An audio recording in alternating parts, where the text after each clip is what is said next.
اعوذ باللہ من الشیطان الرجیم بسم اللہ الرحمن الرحیم الحمدللہ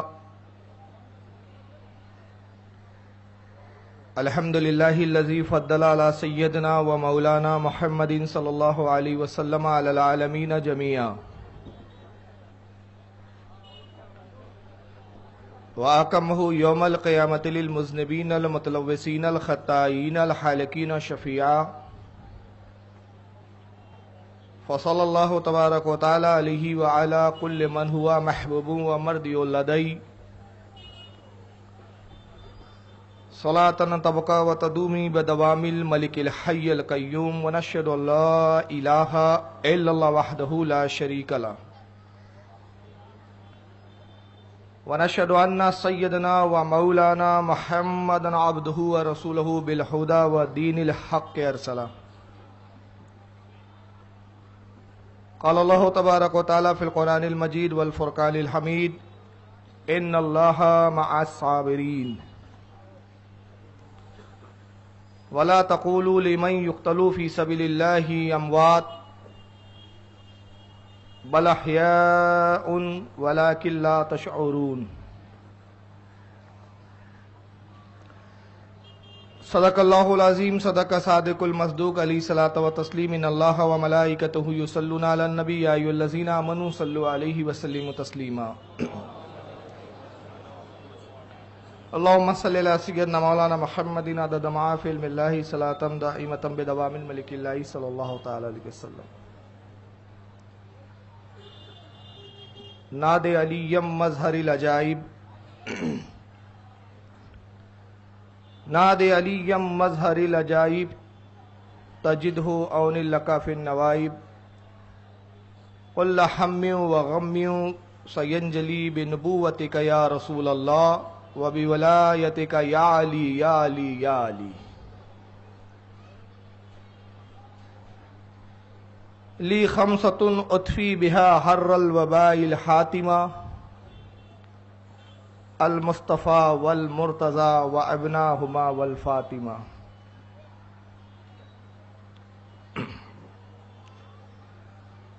بڑا عظیم الشان جلسہ ہے یہ آج کا.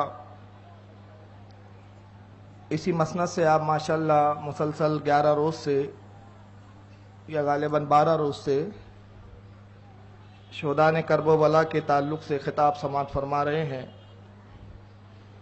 آج اور کل 2 دن کے لیے فقیر آپ کی بارگاہ میں حاضر ہوا ہے. انتظامیہ نے جو عنوان دیا ہے مجھے وہ 2 حصوں میں نے تقسیم کیا ہے. ایک آج تو واقعات کربلا کے تعلق سے میں کچھ بیان کروں گا اور دوسرا کل کردار یزید پر گفتگو ہوگی. کل جو پروگرام ہوگا انشاءاللہ کل پروجیکٹر اسکرین بھی لگیں گے تاکہ پروجیکٹر اسکرین پہ اگرچہ ہم یزید کو تو نہیں دیکھ سکتے لیکن اولاد یزید کو ضرور دیکھیں گے. اور کل معلوم ہوگا کہ یزید کی نسلوں میں ابھی کتنے بچے ہوئے ہیں. لیکن یہ الگ بات ہے کہ بڑے مٹھی بھر ہے. اللہ نے امام حسین کو ایسا عروج عطا فرمایا کہ باوجود چند طرفداروں کے یزید کے طرفداری کر رہے ہیں مگر یزید کا نام رکھنے کے لیے اپنی اولادوں کا تیار نہیں ہے. مگر امام علی مقام کا یہ فیض و کرم ہے اور اللہ نے اس نام کو ایسی بقا عطا فرمائی کہ آج ہزاروں نہیں بلکہ لاکھوں کروڑوں حسین نظر آتے ہیں. کروڑوں غلام حسین. آئیے میں تمہیدی چند گفتگو آپ کے سامنے عرض کرنا چاہتا ہوں تاکہ اس پس منظر میں امام علی مقام کی شان و عظمت کو ہم دیکھیں. قرآن عظیم میں جہاں شہداء کا ذکر کیا ہے رب کائنات نے چند صفات بتائی ہے شہداء کی. اس میں ایک پہلی صفت یہ بتائی کہ جو اللہ کی راہ میں شہید ہونے والے ہیں یا شہید ہوتے ہیں وہ صابرین کی جماعت ہوتی ہے.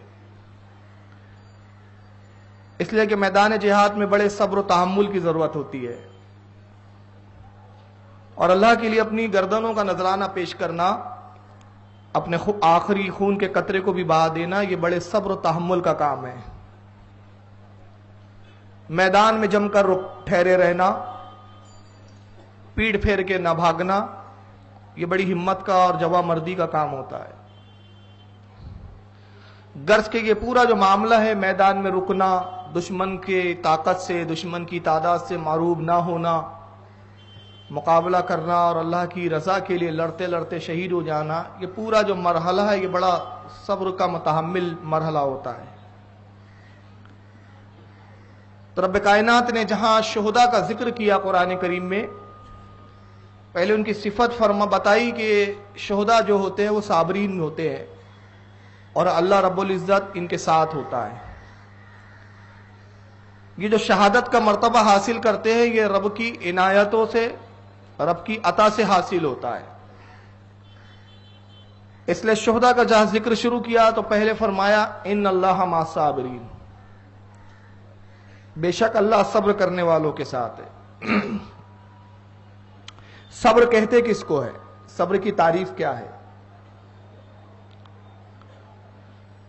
صبر کی تعریف یہ ہے کہ کسی چیز کے نہ ملنے پر یا کسی چیز کے گم ہو جانے پر، کسی چیز کی تمنا ہے، حصول چاہتا ہے، حاصل کرنا چاہتا ہے، نہیں مل رہی ہے تو زبان پر شکوہ شکایت کے الفاظ نہ لائے، یہ صبر ہے۔ کوئی چیز گم ہو جائے اس پر غلہ نہ کرے رب کی بارگاہ میں، یہ صبر ہے۔ اور بھی تعریفیں ہیں صبر کی۔ صوفیہ اکرام میں ایک بحث چھڑی کہ افضل کیا ہے، صبر ہے کہ شکر ہے؟ ایک منزل صبر کی ہوتی ہے، ایک منزل شکر کی ہوتی ہے۔ حضرت بابا فرید گنج شکر رضی اللہ تعالیٰ عنہ، ان کی مجلس سجی ہوئی ہے، مشائخوں کا ایک جمع غفیر ہے، ہجوم ہے، اور مشائخ میں یہ گفتگو چل رہی ہے کہ افضل کیا ہے، صبر کے شکر؟ شکر یہ ہے کہ اللہ کوئی نعمت عطا کرے تو انسان اللہ کا شکر ادا کرے، اس کی بارگاہ میں سربہ سجود ہو جائے، اس کی بارگاہ میں اپنے سروں کو جھکا دے اور سر جھکا کے اللہ کی بارگاہ میں عرض کرے کہ مالک کائنات، تو نے یہ نعمت مجھے عطا کی، میں تیرا شکر گزار ہوں۔ اس نعمت کے حصول کے بعد، اس نعمت کو لینے کے بعد اللہ کی ذات کو فراموش نہ کرے، یہ ہے شکر کی منزل۔ اور صبر کی منزل میں نے بتائی کہ چیز نہیں ملی تو اللہ کی رضا پر راضی رہے، یا چیز تھی گم ہو گئی، لے لی گئی، واپس ہو گئی تو بھی اللہ سے شکایت شکوہ غلہ نہ کرے، اللہ کی رضا پر وہاں بھی راضی رہے، یہ صبر ہے۔ تو بحث ہے صوفیہ کرام میں کہ افضل کیا ہے، صبر ہے کہ شکر ہے؟ تو مشائخ کی جماعت نے کہا کہ افضل شکر ہے، اور دلیل یہ دی گئی کہ شکر اس لیے افضل ہے کہ عموماً بندے کو جب نعمت ملتی ہے تو اسی وقت وہ اللہ کو بھولتا ہے۔ مشکل اور پریشانی میں ہر کوئی اللہ کو یاد کرتا ہے۔ آپ دیکھیں بڑے سے بڑا پاپی، بڑے سے بڑا گناہگار جب بیمار ہوتا ہے یا تکلیف ہوتی ہے، کوئی زخم آ گیا، پریشانی آ گئے، بے ساختہ کہتا ہے رب کائنات رحم فرما، اللہ کو یاد کرتا ہے وہ دکھ کے وقت، پریشانی کے وقت۔ بھولتا کب ہے؟ جب نعمتوں کا حصول اس کو ہوتا ہے، نعمتوں کی فراوانی ہوتی ہے، مال و دولت کے اسباب ہوتے ہیں، دولت کا انبار ہے، ڈھیر ہے، پراپرٹیاں ہیں، سب ہے، اپنے مال کے جنون میں ایسا گم ہو جاتا ہے کہ اللہ کو یاد ہی نہیں کرتا۔ اب اس وقت بندہ کہ جب مال و دولت کی فراوانی ہے، مصروفیات کا ہجوم ہے، ایسے ماحول میں اگر اللہ کو یاد کرے اور شکر کرے تو یہ بڑا مقام ہے۔ تو صوفیہ نے کہا کہ شکر کرنا افضل ہے، اس لیے کہ انسان ناشکرہ زیادہ واقع ہوا ہے۔ تو بابا فرید گنج شکر فرماتے کہ نہیں، میرے نزدیک صبر افضل ہے شکر سے زیادہ۔ پوچھا گیا کہ دلیل کیا ہے؟ کا دلیل یہ ہے کہ اللہ رب العزت نے قرآن عظیم میں فرمایا ان اللہ مع الصابرین، اللہ صبر کرنے والوں کے ساتھ ہے۔ اللہ نے یہ نہیں فرمایا ان اللہ مع الشاکرین، اللہ شکر کرنے والوں کے ساتھ ہے۔ تو جس جماعت کے ساتھ اللہ نے اپنے آپ کو، اپنی ذات کو وابستہ کیا وہ افضل ہے۔ مگر امام عالی مقام کی ذات کو آپ دیکھیں، ہمیں نعمت نہ ملے ہم صبر کر لیتے ہیں، شکر نہیں ہوتا، صبر کر لیتے ہیں، گلے سے بچ جاتے ہیں، شکایت سے بچ جاتے ہیں، صبر کر لیتے ہیں، مگر اس عالم میں شکر کوئی نہیں کرتا۔ مگر امام علی مقام کی ذات وہ ہے کہ کربلا میں جب کوئی شہید ہوتا ہے آپ کا جانثار، آپ کی اولادیں شہادت کا جام نوش کرتی ہے، تو آپ جب لاشوں کو اٹھا کے لاتے ہیں تو شکوہ تو بہت دور کی بات، صبر کی منزل پر تو ہے ہی، بلکہ فرماتے ہیں فزت برب الکعبہ، قسم رب کعبہ کی میں کامیاب ہو گیا۔ شکر کی بھی منزل پر ہے امام علی مقام، اور ایک وقت صبر اور شکر دونوں کو جمع کرنا، یہ امام علی مقام کی وہ واحد خصوصیات ہے جس میں بہت کم لوگ جمع ہو پاتے ہیں۔ میں واقعات اور روایت کی دلیل میں بتاؤں گا کہ یہ کتنا مشکل مرحلہ ہے، کہ صبر بھی مشکل ہے، شکر تو مشکل ہے ہی، اور صبر اور شکر کو ایک جگہ جمع کرنا یہ اس سے زیادہ مشکل ہے۔ اور صبر کا انعام کیا ہے؟ صبر کہتے کس کو ہے؟ آگے اس حدیث میں اس کی بڑی بہترین وضاحت ہو جائیں گی۔ ایک ضعیفہ کا جوان بیٹے کا انتقال ہو جاتا ہے، صحابیہ ہے رسول اللہ کی،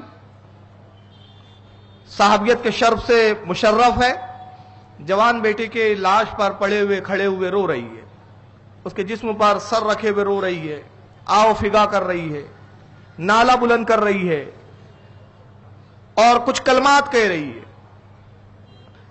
اللہ کے رسول صلی اللہ تعالی وسلم تشریف لاتے ہیں صحابہ کے ساتھ، دیکھا رو رہی ہے تو آپ نے ارشاد فرمایا اے ضعیفہ صبر کر کہ تجھے اللہ اس کا اجر دے۔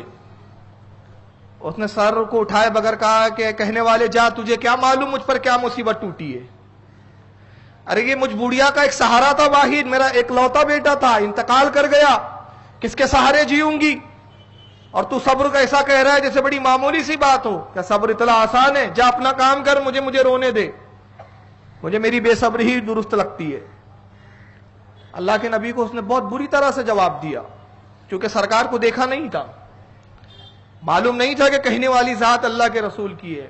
سرکار وہاں سے تشریف لے آئے، کچھ کہا نہیں اللہ کے رسول نے۔ صحابہ نے کہا ضعیفہ جانتی ہے کون تھا کہنے والا؟ کیا کیا تم نے؟ کہا کون تھے؟